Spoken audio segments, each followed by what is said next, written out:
Boa noite, bom dia, boa tarde. Mais um programa Torta de Climão no ar, aqui nas redes, nos canais do Partido Verde no Brasil.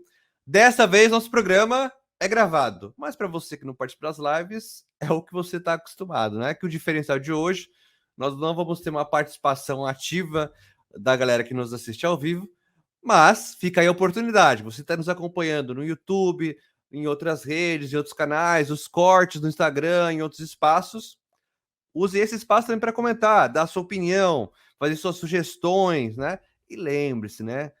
É muito bom que se você puder se inscrever nos nossos canais, se você puder compartilhar nossos conteúdos, porque isso ajuda que essas conversas, esses diálogos, esses questionamentos que nós fazemos aqui semanalmente possam alcançar mais pessoas. Mas o que espaço é esse? O programa Torta de Climão, ele é oferecido para a Secretaria Nacional de Comunicação do Partido Verde, com apoio da produção da Proempresa, e ele existe graças a todo um ecossistema de parceiros nossos do Partido Verde que nos apoiam semanalmente também a tentar pensar sobre o que é importante a gente discutir aqui.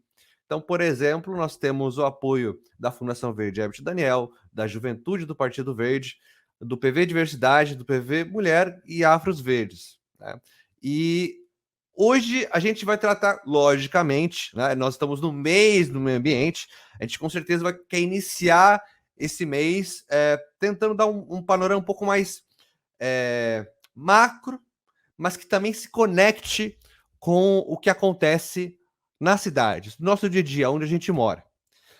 E a gente trouxe um convidado nesse sentido. Porém, antes de eu passar para ele, acho que é muito importante, né? Hoje é dia 6 de junho, e talvez você já tenha visto, ao momento que você vê esse vídeo ou ouvir esse podcast, que o pastor André Valadão, mais uma vez, né, tenta aí, através da polêmica, através da mensagem impactante,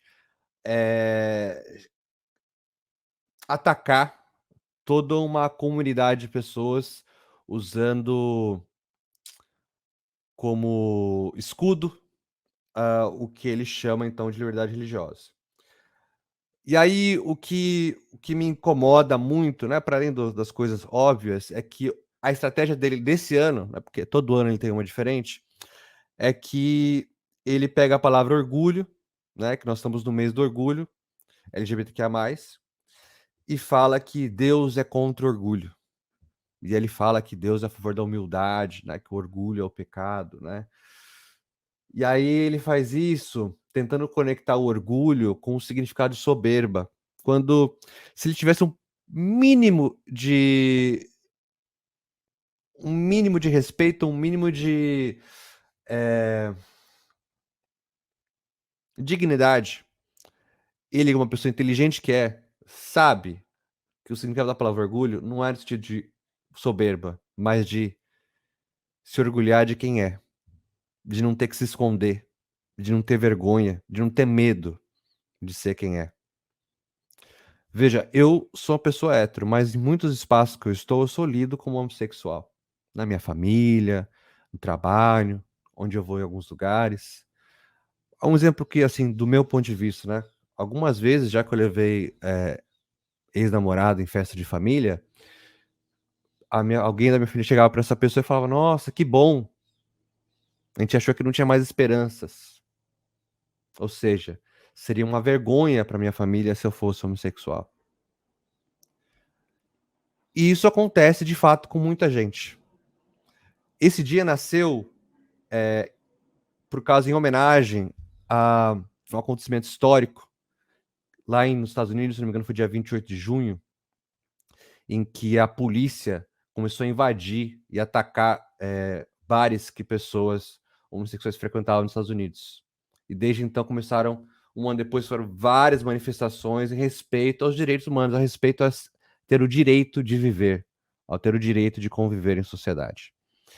Então, preste muita atenção, porque acho que é muito doloroso você ver que são décadas de história para que as pessoas possam se sentir seguras para dizer eu sou assim, sou feliz assim, para alguém vir usar a sua plataforma de milhões e milhões de pessoas, nas suas igrejas, dizer: é errado você sentir orgulho, é errado você ser feliz por ser você, né? Bom, mas é isso. Eu só queria, acho que não podia deixar passar esse, porque nós tivemos alguns programas atrás que nós falamos justamente sobre a questão LGBTQIA+.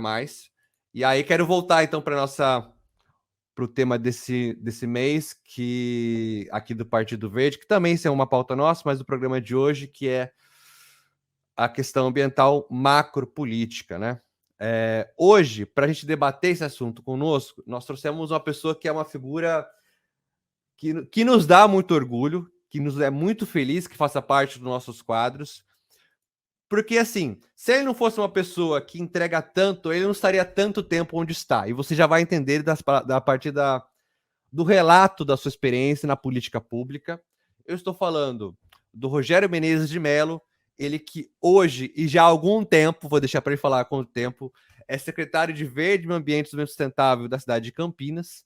Ele é formado em oceanografia pela Universidade Federal do Rio Grande do Sul e mestre em Ciências e Ecologia pela Universidade. Exerceu o cargo de secretário municipal do Verde, Meio Ambiente, né? Ex-secretário adjunto do Estado de Saneamento e Recursos Hídricos entre 2011 a 2012, ex-secretário de Meio Ambiente de Diadema e ex-secretário de Cultura e Meio Ambiente de Marília. E atualmente é o presidente eleito da ANAMA em São Paulo. Secretário, você que também é dirigente nacional daqui do Partido Verde, muitas boas-vindas. Obrigado por, dentro dessa sua agenda, que está bem esse mês, para a galera dos Verdes, dirigentes, secretários de ambiente, realmente é muito disputado. Então, muito obrigado por você conseguir estar aqui com a gente, conversar e pensarmos sobre esse país, junto com todo mundo que vai poder ouvir esse programa depois. Boas-vindas. Eu que agradeço o honroso convite, né? Quero cumprimentar toda a equipe da comunicação através de você, Luciano, e da Mariana Perim, também dirigente nacional. Eu acompanho o trabalho de vocês, tem feito um trabalho muito bom, que tem ajudado bastante o Partido Verde, os seus dirigentes, a acompanhar o dia a dia do país. É complexo o dia a dia do país, você não pode piscar, e tem novidade, e tem polêmica, e nós estamos numa fase muito difícil, né? Nós vamos falar um pouco disso sobre a ótica da questão ambiental. Legal. Agora, você está há bastante tempo como secretário. Eu acho que mais do que a maioria das pessoas que eu conheço que já tiveram aí, aceitaram esse desafio de estar à frente da gestão da política pública, né? Antes da gente entrar no macro, me conta um pouquinho mais sobre essa parte da sua história, né? Como que você consegue, né? Porque eu acredito que deve ter sido passado partidos diferentes, né, na liderança da gestão da cidade. O que gerou esse contexto para que você conseguisse se manter à frente dessa pasta? E aí, quais são os benefícios disso, né?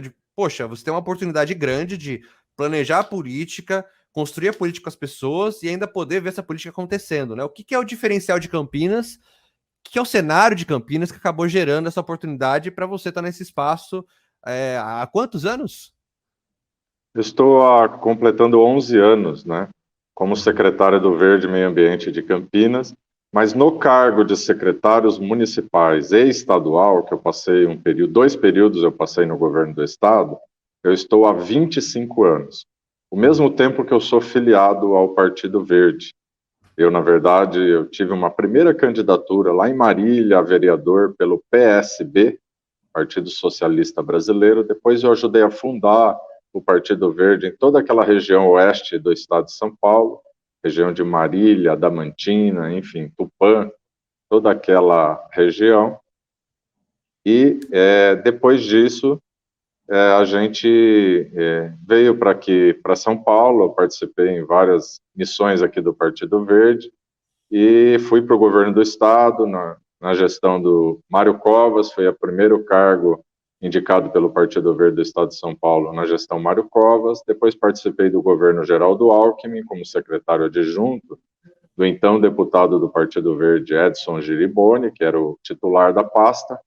E aí, há 11 anos, provavelmente completando o ano que vem 12 anos, 3 gestões de governos diferentes, eu permaneço aqui exercendo esse honroso cargo na cidade que é a 10ª em economia do país, uma das mais importantes do país, e podendo ter essa continuidade, né? O que você falou é verdadeiro. Se a gente consegue planejar a equipe, se a gente consegue formar uma equipe de caráter eminentemente técnico, com muita valorização dos servidores de carreira, se você consegue propor as leis, aprovar as leis, organizar toda essa estrutura e executar as políticas, você tem a satisfação, como eu tenho, de ver os resultados acontecendo, né? Vou dar só um exemplo. Campinas, há 10 anos atrás, em 2010, 13 anos atrás, tinha 7% do seu território coberto de vegetação nativa. 7%. É um território grande, de 800 quilômetros quadrados. Hoje, no levantamento do Instituto Florestal em 2020, por isso eu falei 10 anos, na verdade, há 13 anos que eu estou, há 13 anos do primeiro levantamento, né? Mas agora, 10 anos depois, quando foi medido, já estávamos com 14,4% do território. Significa que, em relação ao ano 2000, multiplicou por 5 vezes a área de vegetação nativa.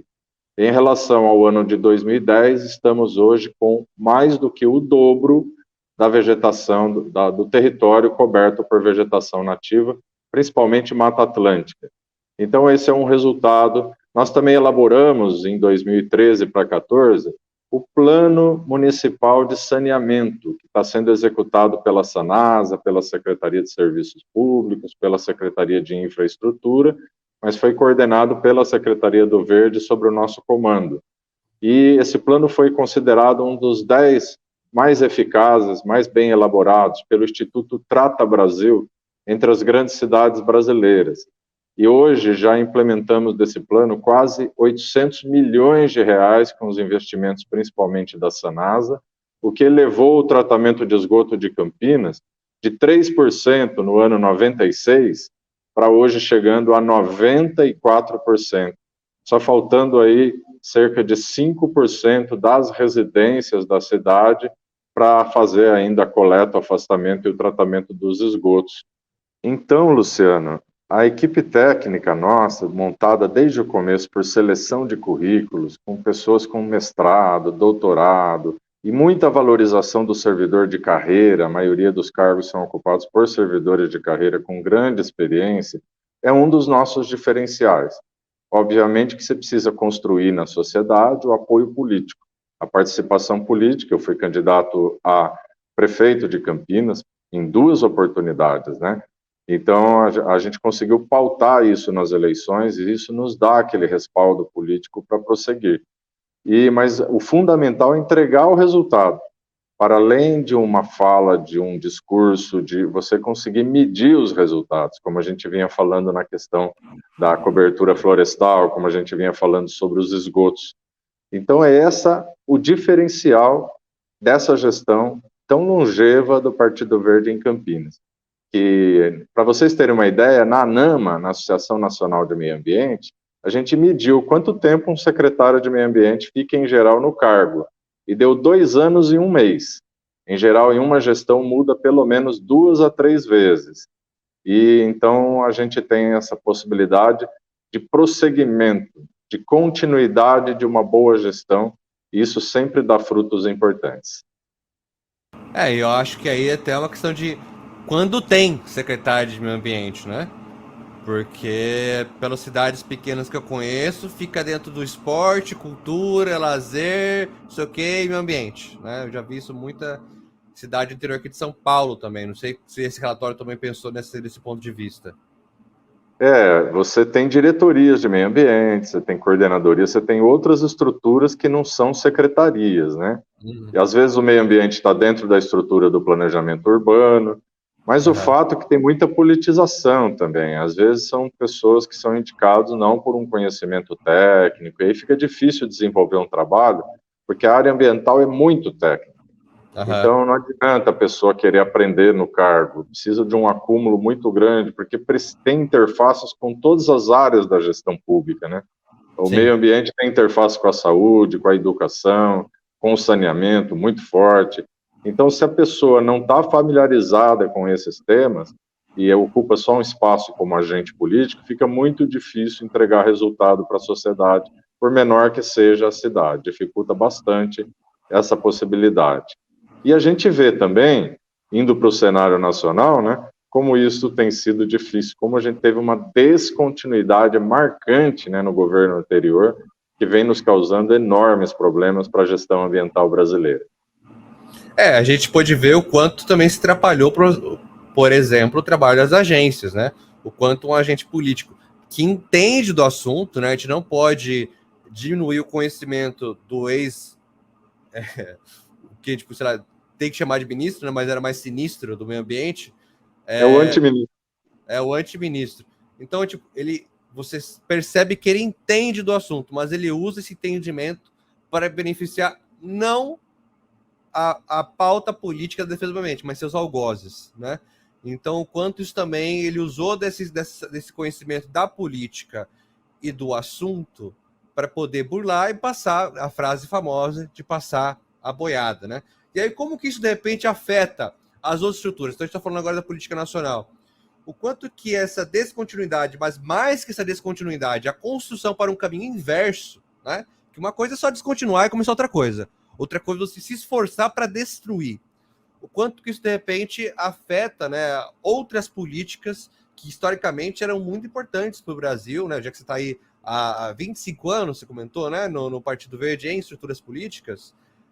Qual foi, eu acho que, o maior recuo que a gente teve, ou qualquer avanço à destruição que a gente teve nesses últimos anos? Olha, na gestão ambiental nacional, a estruturação começou com o professor Dr. Paulo Nogueira Neto, ainda no período do regime militar, que foi o arquiteto da primeira Secretaria Nacional de Meio Ambiente, que é o embrião do Ministério do Meio Ambiente, e que resultou na aprovação de uma política avançada, que é a Lei 6938, que é a Lei da Política Nacional de Meio Ambiente, que isso aconteceu em 1981. Depois disso, a gente teve governos à esquerda, à direita, ao centro, mas mesmo em cada período de governo, se observava avanços na legislação, menores ou maiores, mas avanços na legislação, sempre para frente a estruturação das políticas públicas, o que, de forma inédita, ocorreu o contrário no período anterior de governo, o governo Bolsonaro, né? Que aí foi colocado lá um cidadão, né?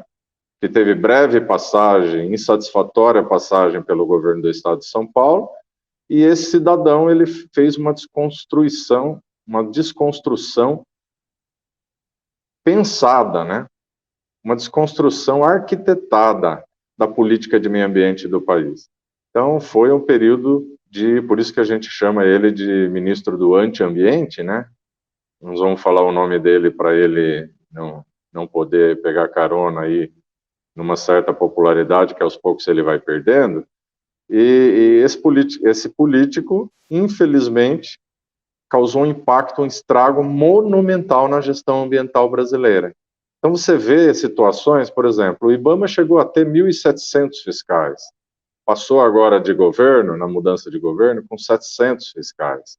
O Ministério do Meio Ambiente chegou a ter 1.200 servidores públicos, e está reduzido aí um pouco mais de 400 servidores públicos, agora vai se reabrir concurso, tentar recompor um pouco disso, nesse trabalho aí liderado pela ministra Marina Silva e por uma equipe muito competente ao seu lado, bastante competente. Secretários são respeitados no campo de suas atuações. Então, a esperança do momento é que a gente possa reconstruir no próximo período, né? Vai levar aí 1, 2, 3 governos para reconstruir tudo o que foi destruído, né? Por exemplo, o Conselho Nacional de Meio Ambiente, que eu sou hoje conselheiro, representando os secretários municipais de meio ambiente, e a Associação Nacional dos Municípios de Meio Ambiente, que é a ANAMA, que eu tenho a satisfação de presidir por ser eleito aqui entre os secretários de meio ambiente do estado de São Paulo. Bom, o que acontece nesse cenário devastador que foi criado, né? A gente tem uma tentativa ainda de enfraquecer a gestão ambiental. como estava num processo inicial bom de retomada, né, você vê um ataque com tentativa de colocar aí jabutis, que o jabuti era aquele bichinho simpático, né?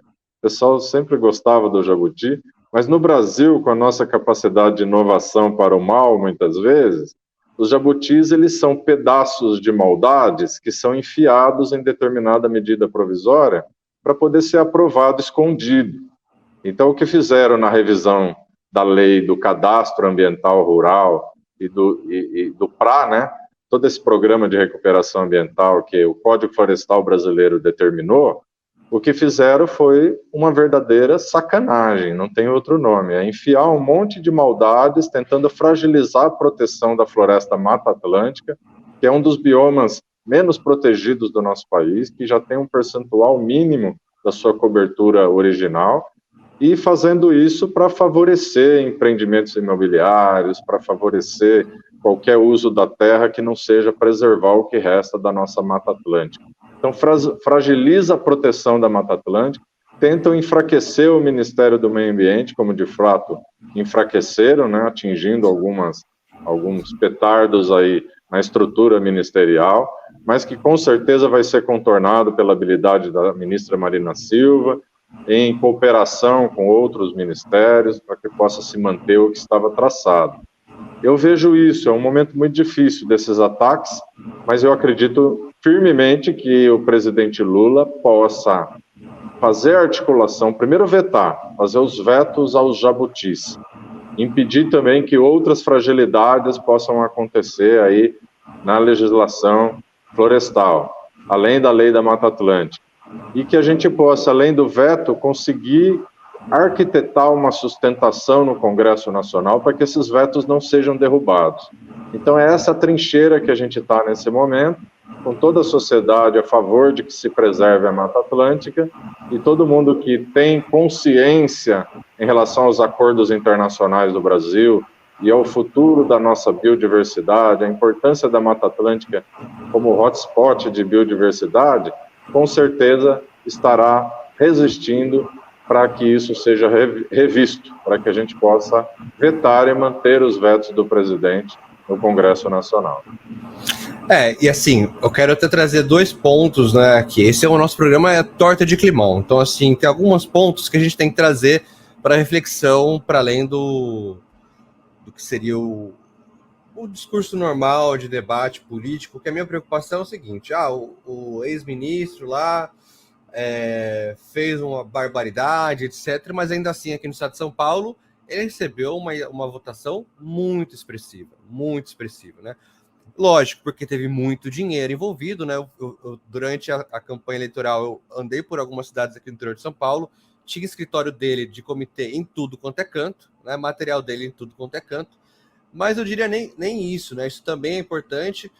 A outra aqui, esse grupo, esse público, essa galera entendeu que tem uma certa lógica de você conseguir fazer com que seu discurso, a sua imagem chegue massivamente nas pessoas. O que eu sinto que o nosso lado tem uma grande dificuldade de conseguir fazer, né?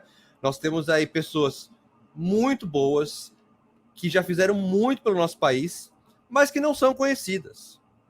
Que se de repente fossem candidatas, ficariam muito distantes de chegar a qualquer possibilidade de serem eleitas, por exemplo, né? Ou então não tem como engajar ou locomover a narrativa pública para os alertas que precisam ser feitos. Então, qual que é a minha preocupação? Eu queria compartilhar contigo para ver, né? Você está 25 anos no Partido Verde, acompanhou muita campanha, acompanhou muito histórico, acompanhou muitos momentos históricos nossos, mas esse fenômeno dos deputubers, né? Os deputados youtubers, até mesmo senadores, etc., como é que a gente faz uma frente? Porque o discurso deles é muito fácil. Eu pego ali uma coisa do senso comum, amplifico, sensacionalizo, movo as pessoas e consigo uma plataforma. E como é que a gente faz isso do outro lado? Como é que a gente barra esse avanço tão grande que foi proporcionado pela amplificação do acesso às mídias sociais, mas também pela qualidade de produção e dinheiro que eles têm para conseguir impulsionar e fazer chegar isso nas pessoas? Olha, eu vejo primeiro tem que fazer uma análise da conjuntura, né? Eles pegaram carona, como bolsonaristas raiz, que a gente fala, né, núcleo duro do bolsonarismo, pegaram carona numa votação ainda muito forte do Bolsonaro, que perdeu a eleição só por 2%, e quase metade do eleitorado votou nele. Então, as pessoas mais identificadas com a extrema-direita e com o ideário do Bolsonaro, né, que é de uma falsidade aí monumental, né, o pior presidente da história do país, com certeza, mas a história vai contar isso, esse período, eles pegaram carona e se transformaram em personalidades que não são. Mas tem também uma característica do bolsonarismo, ele descarta com muita facilidade aqueles que pareciam ter posição central no seu projeto político.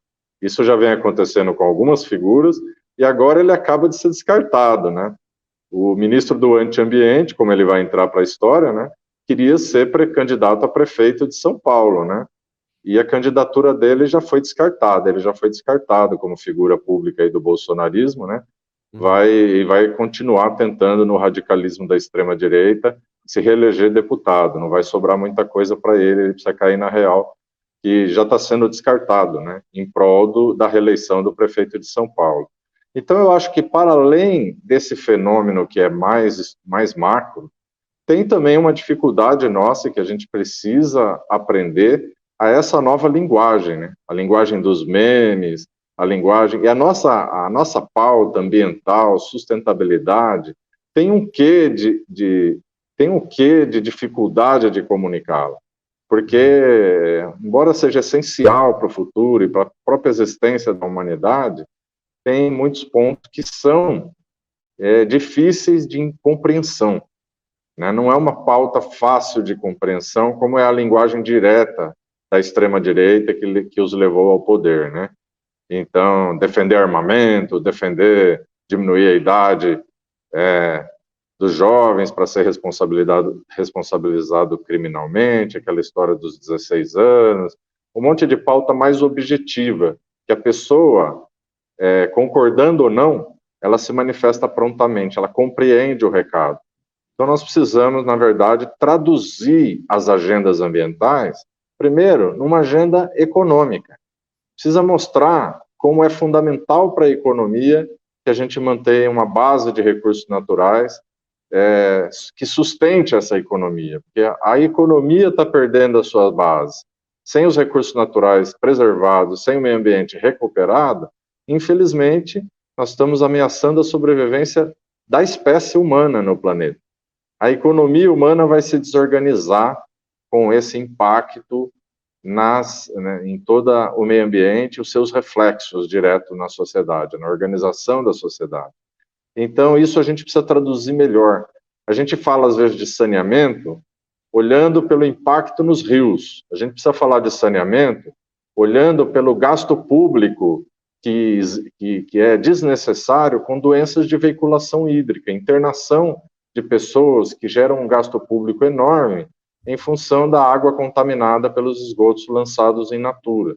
Então, se a gente não conseguir a proeza aí de refazer os nossos raciocínios, de parar de falar com a gente mesmo, pregar para convertidos, como a gente fala, e falar com o todo da sociedade brasileira, com todas as suas desigualdades, como que eu vou conversar com o cidadão que está lá com enormes dificuldades de garantir o seu básico, e nós vamos discutir mudança climática.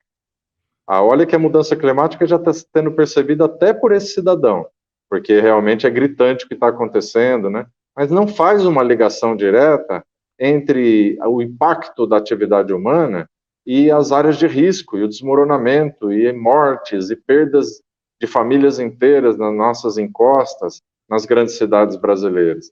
Então, esse é o desafio que a gente vai precisar tratar com inteligência, com capacidade técnica, né?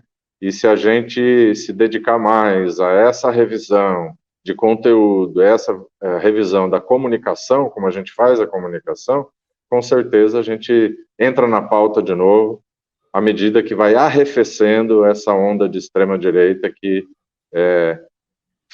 tornou uma geração brasileira, né, esse período, novos jovens que estão vivendo esses anos aqui, começando a entrar na discussão política, comandados pela ignorância. O predomínio nas redes sociais é da falta de informação, da manipulação da informação e de ignorância. Aquela discussão que se fazia, muitas vezes, era bem periférica na sociedade, ela ganhou o centro, com milhares, às vezes milhões de seguidores para essas figuras, né, que não têm um mínimo de capacidade de conteúdo, ou de visão crítica, ou de conhecimento científico, para poder comandar a sociedade brasileira. Mas, infelizmente, foi um fenômeno, não havia regulação nenhuma, como já há em muitos países, dessa questão da rede social, e a extrema-direita soube fazer essa leitura e se organizar para fazer uma comunicação direta que nós, por exemplo, os verdes, não conseguimos fazer. E acho que tem um outro ponto também, que como que começa a desinformação, né? A maioria das desinformações começa com um fato, que depois é deturpado, lógico, manipulado, etc. E aí vem para a nossa questão do outro ponto que eu queria tratar. Então você tem aí um presidente, o Lula, que é eleito, né, dizendo que ia fazer acontecer nas questões ambientais e condenando o Bolsonaro em várias coisas. Só que, né, como você disse no começo, devido ao Congresso que a gente tem e vários outros fatores, né, a gente vive num país de presidência de coalizão, mas quem que sabe o que é isso? Né? A gente já vive num processo onde a sociedade já é induzida a não dar atenção tão séria assim para o que acontece no Congresso, né? Tipo, tem que escolher quem é o presidente. O noticiário só fala do presidente, o debate só é do presidente, a matéria é só sobre o presidente, enfim, tudo que a gente discute, fala, escuta e ouve durante a campanha é sobre o presidente e, no máximo, lá, governador, né? Governador. Então, tese só sobre o executivo. E aí fica muito fácil para essa galera das mitadas das redes sociais pegar, Lula fragiliza o Ministério do Meio Ambiente. Aí vai lá, faz o L agora, que não sei o que, tá vendo? Você elegeu um cara aí que falou que é proteger o meio ambiente e tem matéria aqui falando que ele tá desmoronando, tá desconstruindo, tá tirando o poder do Ministério do Meio Ambiente, né? E aí começa a usar disso. Então, como é que a gente lida com isso também? De também, dentro de um processo que foi a frente ampla, lidar com as controvérsias que vão existir nessa frente, que existe partidos de várias visões de mundo, né? E aí você tem avanços e tem questões como essa. Qual que é a sua visão sobre esse tema de também de avançar, mas às vezes tem que dar 2, 3 passos para o lado, para trás? Como que a gente lida com essa situação e como que a gente trabalha para conter crises nesses momentos de conversar com a sociedade? Olha, a questão é bem mais estrutural do que do governo atual ou do anterior. A questão é que o nosso presidencialismo, que a gente chama de coalizão, ele tornou muito potente o poder do legislativo e enfraqueceu ao longo das últimas gestões o poder do executivo, que tinha mais poderes para implementar suas políticas que saíram das urnas. Veja bem o que acontece agora. Como que o Congresso Nacional se arvora no direito de modificar a estrutura de um governo legitimamente eleito, que construiu maioria na sociedade, querendo falar onde que vai ficar a agência de águas, onde vai ficar isso ou aquilo? Isso é um absurdo completo, né? Porque é como se a gente tivesse votado, o governo montou a estrutura necessária para implementar o plano de governo que foi aprovado pela sociedade, e o Congresso quer chantagear cada votação, o executivo, e quer impor suas pautas, que foram derrotadas na eleição. Então, essa pauta de destruir a gestão ambiental foi derrotada na eleição, mas eles continuam lá, com a maioria que tem, e a população brasileira, infelizmente, deixa para a última hora para escolher o seu deputado, vota muito na pressão, ainda vota muito elegendo figuras completamente abomináveis, vamos dizer assim, que se elegeram com fake news o tempo todo. Então, nós precisamos repensar esse presidencialismo de coalizão. Eu acho que eu sou um dos que defendem que o Partido Verde, até porque programaticamente isso é caro para o Partido Verde, a discussão, inclusive, de outras formas que minimize esse problema, e nós vamos ter que discutir esses governos, porque o que acontece hoje é isso que a gente está vendo. Você elege um Congresso que defende propostas que são opostas ao que defendeu o presidente da República na campanha. E aí não consegue governar. Aí fica sendo chantageado o tempo todo, né? Isso não aconteceu só agora, vem acontecendo ao longo dos últimos governos. Então a gente vai ter que rever um pouco esse funcionamento, que não é muito diferente do que acontece em câmaras municipais em relação aos prefeitos, e que acontece em assembleias legislativas em relação a governadores, que existe, lógico que é bem acentuado no âmbito federal, mas existe essa questão, esse conflito permanente. Então eu acho que é uma questão estrutural, nós precisamos discutir isso, já teve uma discussão lá atrás, né, e esse presidencialismo aí que vai esvaziando cada vez mais. Imagina o orçamento secreto, que absurdo que foi isso, bilhões e bilhões que não eram decididos pelo executivo, eram decididos por questões cartoriais, né? Eram decididos por questões políticas locais. As verbas eram liberadas, né? Kit de robótica, e de repente para a escola que não tem saneamento, que não tem infraestrutura mínima, e enfiando kit de robótica porque alguém precisava vender kit de robótica. Então nós temos uma situação dramática na política brasileira, e que vai ter que ser uma reconstrução, um pacto nacional. Primeiro, as pessoas conseguirem diminuir essa cisão que aconteceu na sociedade brasileira.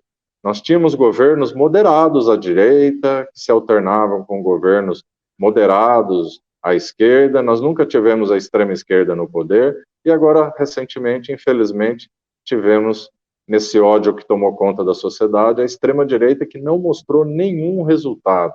Foi um governo extremamente incompetente, com pessoas despreparadas, que deixaram uma rota de desastre em todas as áreas. A gente vê muito claramente as marcas desse desastre. Desestabilização de política, por exemplo, de vacinação no Brasil, em que a gente era recordista mundial, com tudo organizado, os caras conseguiram desestruturar o que estava estruturado há décadas. Então, Luciano, é bem isso. É uma questão mais conjuntural. Nós precisamos discutir, inclusive no Partido Verde, outras formas de governança que permitem quem ganha a eleição implementar o seu programa. Inclusive discutir, rediscutir nossa própria parte interna do Partido Verde, como é que a gente se organiza, né? Acho que a gente precisa se atualizar, né? Quando o partido foi fundado, pensado, visualizado, era um tempo, a gente vive outro, mas isso vai ficar para o nosso Congresso Nacional. Agora, Rogério, acho que o que eu sinto que a gente pode ir avançando, porque a gente está chegando no final, lembrando você que está aqui com a gente até agora, acompanhou, tá aí fazendo sua comida, inclusive, né? Seria muito bom almoçar, então por isso que daqui a pouco a gente vai encerrar também. Mas você que está ouvindo a gente, em algum lugar que você está, qual que é a sua opinião sobre esse tema? Né? Quais são as soluções, o que você entende, o que você já viu alguém fazendo algo de diferente? Tem alguma liderança do seu estado, da sua região, que conseguiu achar uma lógica para burlar, não para burlar, mas para furar esse bloqueio, né?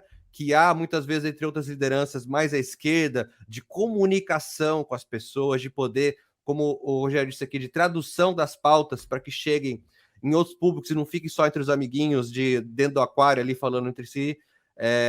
Comente com a gente, manda uma mensagem direto para o nosso canal do Partido Verde no Instagram, comenta lá no vídeo do YouTube, enfim, né, fale com a gente para que a gente possa continuar essa conversa e pensarmos juntos e juntas para avançar nessa pauta. E sobre avanço, agora que a gente está chegando no final, queria que você comentasse um pouquinho para a gente quais são os avanços que a gente tem a celebrar e quais são os próximos passos, o que a gente quer ver acontecendo daqui até o final deste governo, por exemplo.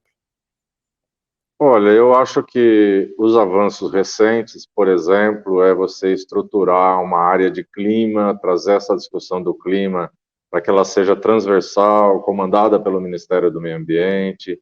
Um avanço recente é, para além da política e o programa lançado para eliminar o desmatamento, você ter uma preocupação também com a gestão das cidades nossas, né?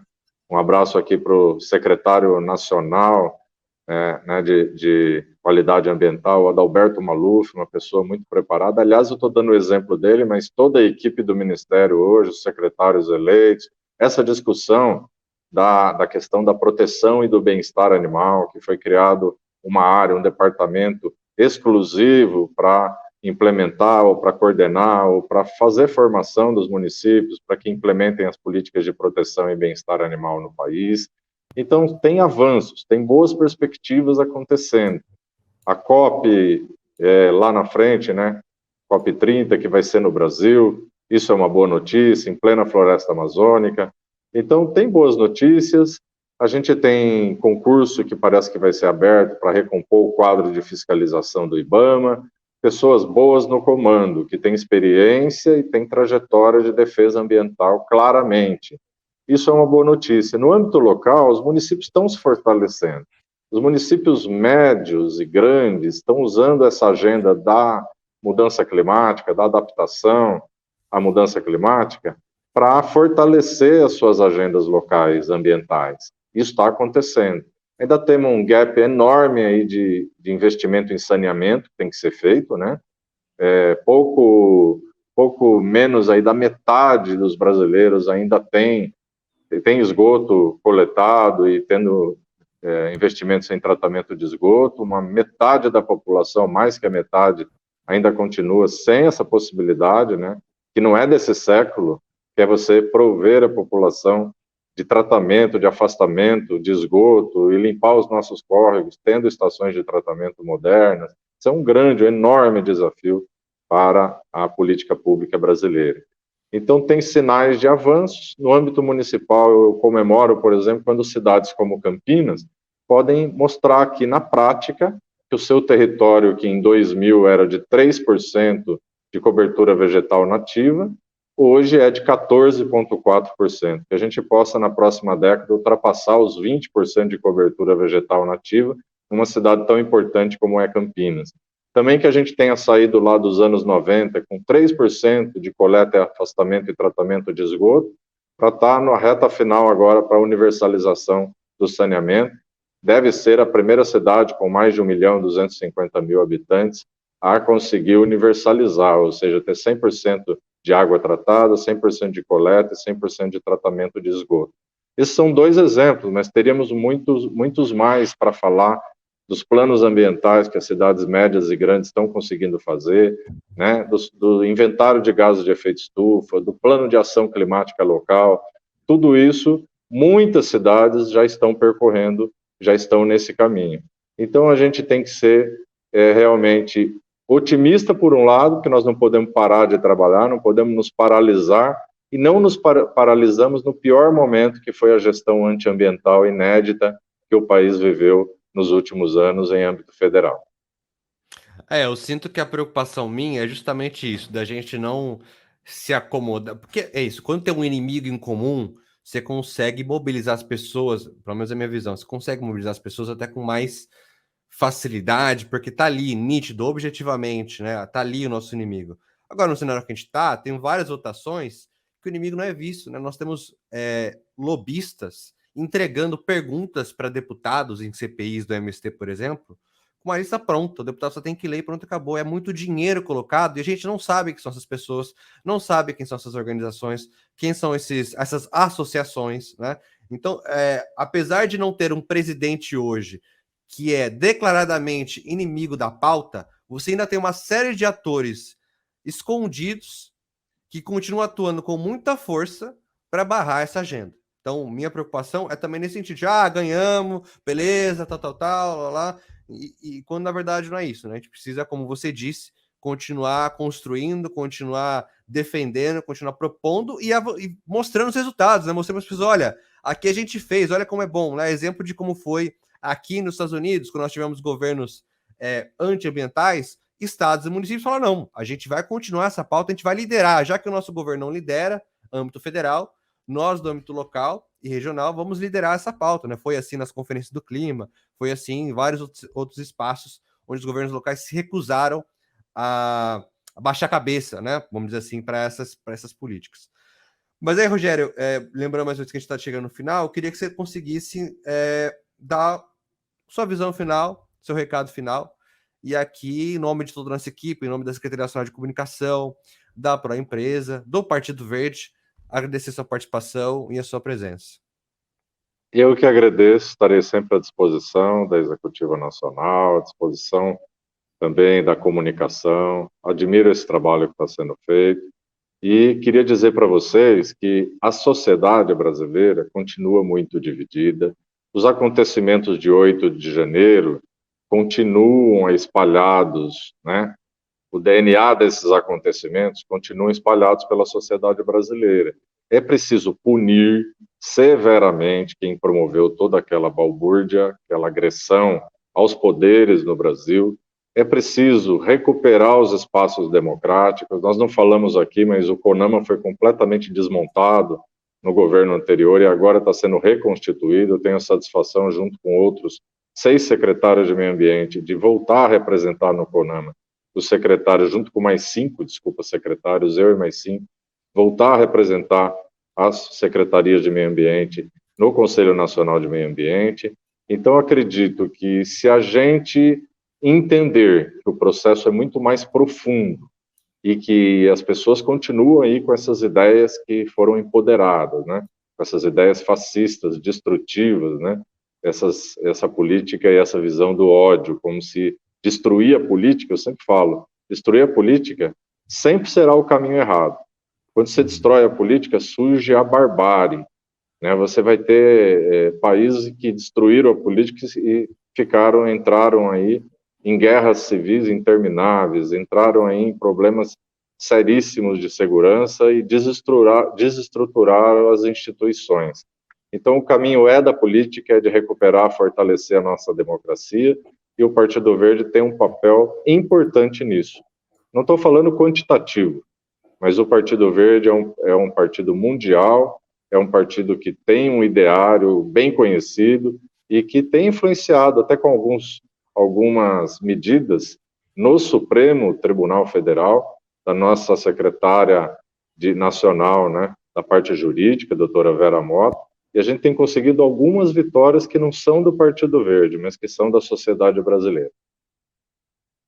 Exatamente. Acho que muito obrigado pela sua participação, obrigado para na executiva, né, que tem lutado, como você disse, a pessoa da Vera tem liderado esse processo, porque mesmo que a gente não tenha um espaço gigante no atual governo, né, é interessante ver o quanto que a gente consegue se mobilizar e apoiar outras pessoas, né? É isso que é o sentido de uma federação, né? De poder, independente do nosso tamanho, conseguir colaborar uns com os outros. E aí, o último recado, o último pedido que eu deixo é você que acompanha nosso programa, você que assiste, você que acabou recebendo um corte, tem interesse em se filiar ao Partido Verde, filie-se, entre em contato com a gente para entender um pouco mais. É só entrar no site do Partido Verde, você pode facilmente se filiar por lá.